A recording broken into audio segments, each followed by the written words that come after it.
Le conflit en Ukraine pourrait ainsi effacer la moitié de la croissance du commerce mondial attendue en 2022 et à long terme mener une désintégration de l'économie mondiale, a alerté l'Organisation mondiale du commerce dans une première analyse de l'incidence de la crise en Ukraine.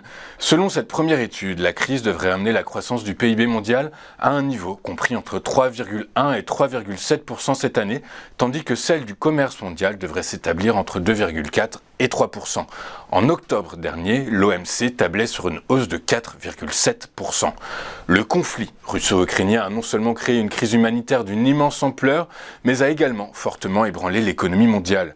Selon l'analyse effectuée par le secrétariat de l'OMC, le gros des souffrances et des destructions est ressenti par le peuple ukrainien, mais les coûts en termes de réduction des échanges et de production seront probablement ressentis par les populations du monde entier en raison de la hausse des prix des denrées alimentaires et de l'énergie et de la réduction des disponibilités des marchandises exportées par la Russie et par l'Ukraine.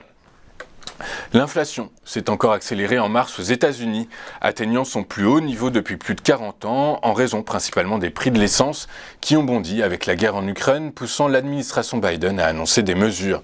Les prix ont augmenté de 8,5% sur un an contre 7,9% en février, selon l'indice des prix à la consommation publié mardi par le département du travail.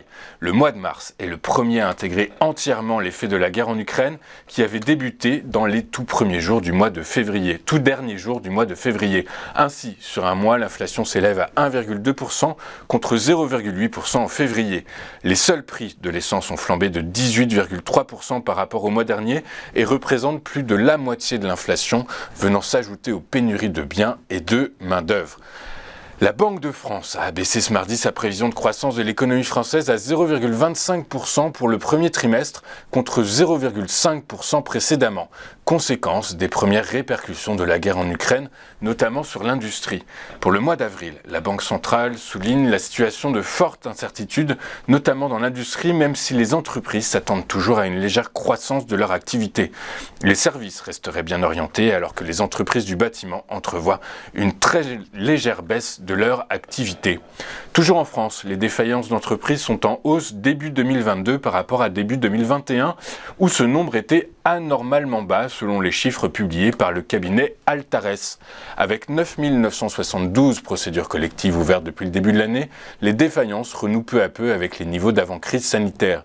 Une première hausse a été amorcée au dernier trimestre 2021. Les jeunes entreprises sont particulièrement touchées. Les défaillances des entreprises fondées juste avant la crise ou pendant ont augmenté de 52%. 1927 procédures concernent des sociétés de moins de 3 ans. Le nombre de procédures chez les PME dépasse le niveau d'avant-crise. Il est en hausse de 56% sur un an à 645 défaillances au premier trimestre. Période difficile en particulier pour ces PME de 10 à 49 salariés, là où celles d'au moins 50 salariés résistent mieux. Il est temps de faire un tour par ce qui s'est passé hier à la Bourse de Paris. Après avoir débuté la semaine dans le vert, l'indice parisien a clôturé dans le rouge. Une séance marquée par des baisses par des hausses dans 4 secteurs d'activité. 4 secteurs d'activité se distinguent. Donc on a les biens de consommation, la tech, les matériaux de base et les industries qui prennent respectivement 0,67%, 0,35%, 0,11% et 0,08%.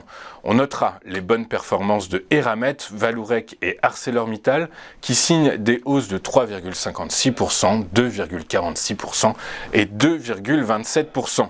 Dans le sens contraire, dans le sens des baisses, les principaux replis sont à l'œuvre dans les secteurs de la santé, puisque la santé cède 2,09%, dans le secteur des services aux consommateurs qui signe un repli de 1,37%, les utilities ont marqué le pas à hauteur de 1,24% et enfin les télécoms ont cédé 0,55%. Casino Guichard, Auréa et EDF se distinguent avec des baisses respectives de 4,01%, 5,48% et 2,71%. Les prix du pétrole se reprenaient hier, galvanisés par l'allègement des restrictions sanitaires à Shanghai. Le Brent a pris 6,26% à 104,64$. Le WTI a pris 6,69% à 100,60$. Le Bitcoin, quant à lui, a pris 0,59% à 39 693$.